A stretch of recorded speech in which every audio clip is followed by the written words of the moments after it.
충북 경찰 간부와 건설사 대표의 유착 의혹에 대한 검찰 수사가 전방위로 확대되고 있습니다.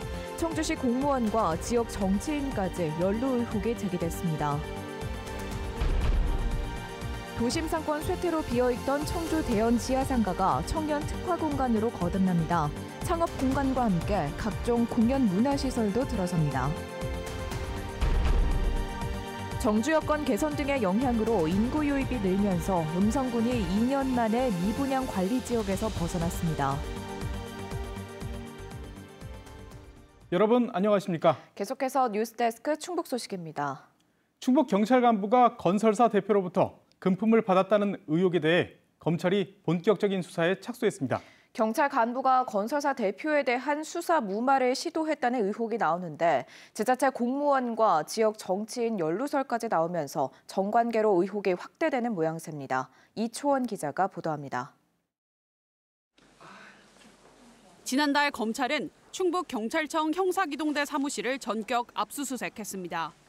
당시 압수수색 영장에는 현재 경찰 간부가 지역의 한 건설사 대표에게 5천여만 원을 받아 청탁금지법을 위반했다는 혐의가 적혀 있었습니다.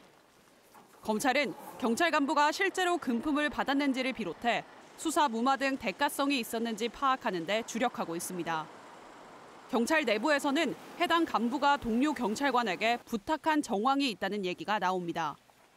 한 경찰관은 취재진에게 해당 경찰 간부가 동료 경찰들에게 건설사 대표에 관한 수사를 하지 말아달라고 여러 차례 요청한 것을 들었다고 말했습니다. 경찰 이외에도 지역 정관계 인사가 건설업체 대표와 연루돼 있다는 의혹도 나옵니다. 한 지역 정치인이 지난 2020년 금융기관 이사로 근무하면서 해당 금융기관이 건설사 측의 적정액보다 많은 금액을 대출하도록 도와줬다는 겁니다. 해당 정치인은 당시 금융기관이 건설사 대표에게 대출해준 건 맞지만 자신이 대출에 관여할 수는 없었다며 관련 의혹을 전면 부인했습니다. 또 청주시 간부 공무원이 퇴직 후 해당 건설사에서 공식 직함 없이 2년간 월급을 받았던 것으로 확인됐는데 재직 시절 해당 건설사의 사업 편의를 봐준 게 아니냐는 의혹도 나오고 있습니다. 전 청주시 공무원은 건축 관련 자격증이 있어 자문 역할을 맡았지만 행정 편의를 제공했다는 의혹은 전혀 알지도 못하고 사실 무근이라고 반박했습니다. 한편 의혹을 받는 경찰 간부는 압수수색 이후 2주 동안 연가로 자리를 비웠다가 이번 주부터 복귀해 정상 근무 중인 것으로 확인됐습니다. 충북경찰청은 아직 검찰 수사 결과가 나오지 않은 만큼 감찰 계획은 없다고 밝혔습니다. MBC 충북은 해당 경찰 간부에게 수차례 연락했지만 전화기가 꺼져 있어 연락이 닿지 않았습니다. MBC 뉴스 이초원입니다. 충북 지역에 많은 눈이 예보되면서 중북부 지역에 대설주의보가 발효됐습니다. 청주와 충주, 제천 등 중북부 8개 시군의 대설주의보가 남부 3군에는 예비특보가 내려졌습니다. 모레 새벽까지 5에서 15cm, 최대 20cm 이상의 많은 눈이 예보된 가운데 시간당 3에서 5cm의 강한 폭설이 내리는 곳도 있겠습니다. 청주 기상지청은 눈이 많이 쌓여 구조물이 무너질 수도 있다며 시설물 관리에 각별한 주의를 당부했습니다. 충북에 나흘째 한파특보가 이어지면서 피해도 속출하고 있습니다. 지난 4일 한파경보가 내려진 제천에서는 밤새 거리를 배회하던 80대 치매 노인이 동상을 입은 채 119 구조대에 의해 구조됐고 어제 진천의 한 주택에서도 난방 없이 지내던 70대가 저체온증 증상으로 병원에 옮겨졌습니다. 이로써 충북의 한랭 질환자는 지난해 12월 이후 17명으로 늘었습니다. 수도관과 계량기 동파도 청주와 충주 등 5개 시군에서 15건을 기록하고 있습니다. 비어있는 청주 대연 지하상가를 어떻게 청년 특화 공간으로 꾸밀지 최종 설계가 나왔습니다. 창업 공간과 함께 청년들이 만나고 즐길 수 있도록 소극장과 북카페도 들어서게 되는데요. 청주시는 오는 11월 개소한다는 계획인데 당장 예산 확보가 관건입니다. 신병관 기자가 보도합니다. 청주 성안길과 건너편 소나무길을 연결하는 지하상가입니다. 계단을 내려가자 텅 빈 상가의 정막만 흐르고 있습니다. 한때 사람들로 넘쳐났지만 도심 상권이 쇠퇴하고 지하라는 접근성의 한계까지 더해지면서 2022년에는 아예 모든 점포가 철수했습니다. 이웃이 잘 돼야 함께 잘 된다는 옛말이 있거든요. 그래서 우리 대연 지하상가의 역할이 그동안 한 30여 년간 있었거든요. 근데 그 역할을 못하다 보니까 지하상가를 청년에게 특화된 공간으로 만들겠다고 공언해온 청주시는 세부적인 밑그림을 완성했습니다. 창업 공간과 함께 공연, 문화, 휴식 시설을 확충해 청년들을 끌어들이는 데 초점을 맞췄습니다. 진출입로를 중심으로 소극장, 문화운동장, 북카페 등이 배치되고 다양한 프로그램도 운영됩니다. 즐길거리, 볼거리 이런 것들이 많이 부족했다고 생각을 했는데 지금 현재 지하상가가 새롭게 창조됨으로써 많은 청년들이 관심을 갖고 유입이 되지 않을까. 청주시는 오는 2028년까지 사용권을 가진 민간 사업자에게 보상금을 지급하고 소유권을 넘겨받은 뒤 오는 7월 착공해 11월에 문을 열 계획입니다. 청년들의 활력이 넘치는 명소이자 성안길과 건너편 소나무길 상권을 연결하고 확장하는 역할도 기대하고 있습니다. 원도심 활성화를 위한 다양한 프로젝트가 진행이 된다면 우리 청주의 원도심이 크게 활성화되리라고 믿습니다. 다만 전체 사업비 94억여 원 가운데 현재 확보된 예산이 31억 원에 불과해 추경을 통해 60억 원 이상을 확보해야 합니다. 사업비가 당초보다 27억 원 정도 늘어난 만큼 시의회를 어떻게 설득하느냐도 관건입니다. 여기에 최근 성안길 도시재생 사업이 정부 공모에서 탈락하면서 연계 사업인 지하상가 청년 특화 지역과 상승 효과를 내기는 당분간 쉽지 않을 전망입니다. 한때 활용 방안을 놓고 충청북도의 이견에 맞닥뜨리기도 했던 지하상가 처리 문제. 청년 특화 지역이란 새로운 공간으로 재탄생을 준비하고 있습니다. MBC 뉴스 신병관입니다.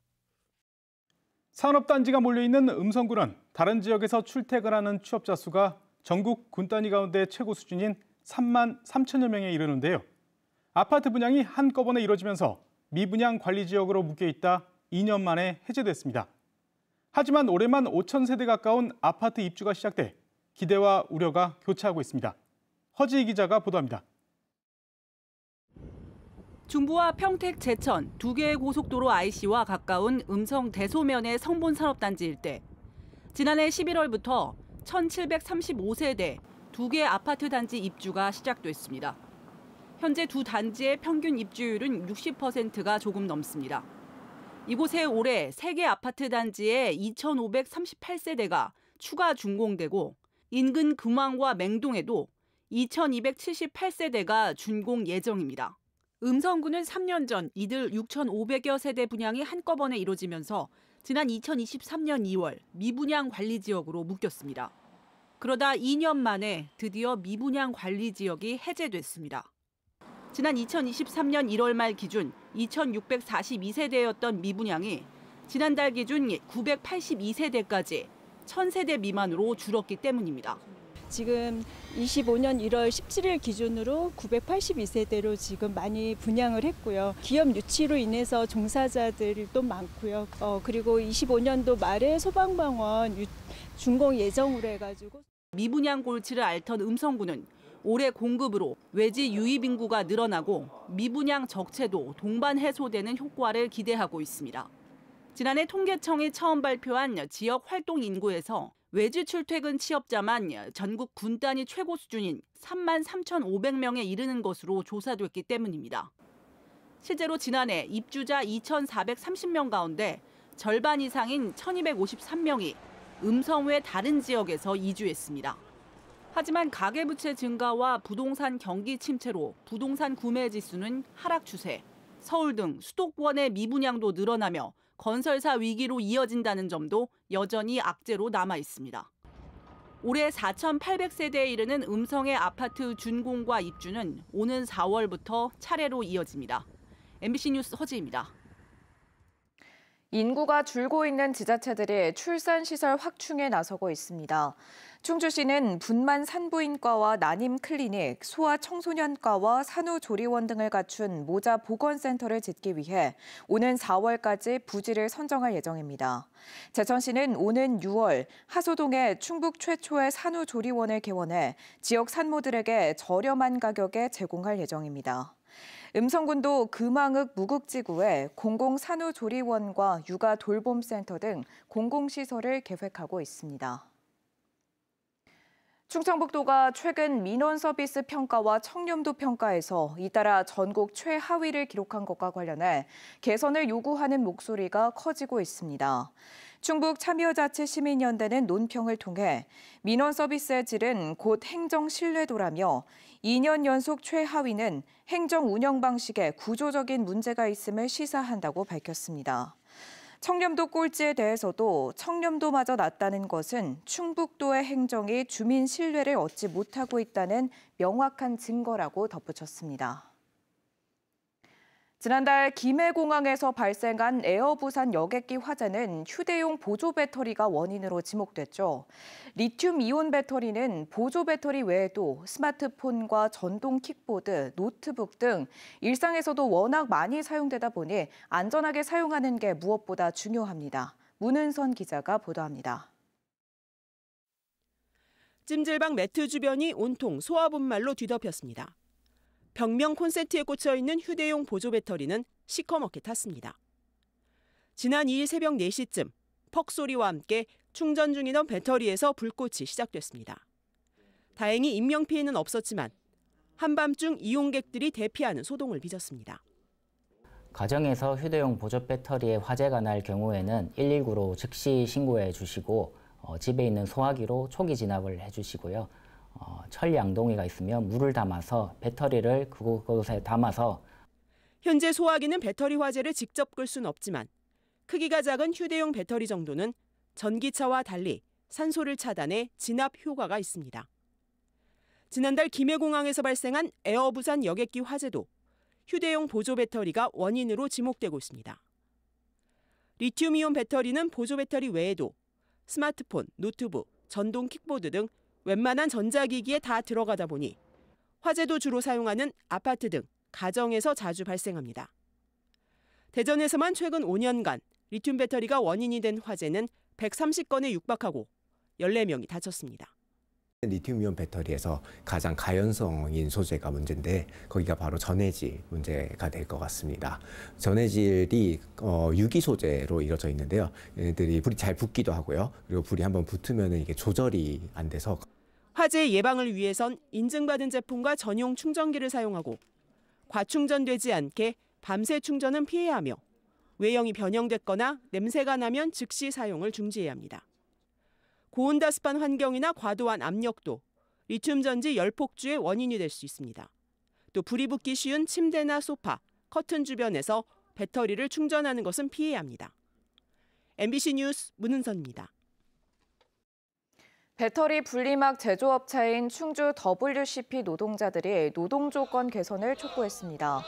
민주노총 금속노조 WCP 지회는 기자회견을 열고 회사가 비품 자재가 쌓인 공간을 휴게실로 사용해 산업안전보건법을 위반하고 있다고 주장했습니다.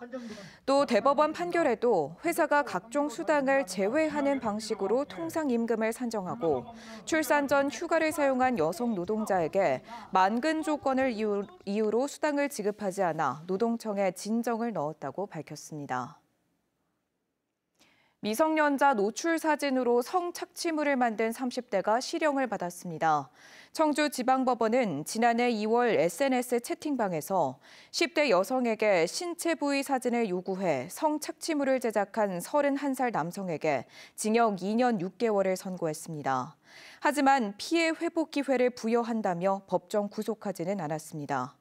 재판부는 피해자에게 용서받지 못했고 사회적 비난 가능성도 크다면서도 범행을 인정하며 반성하는 점 등을 고려했다고 양형 이유를 설명했습니다.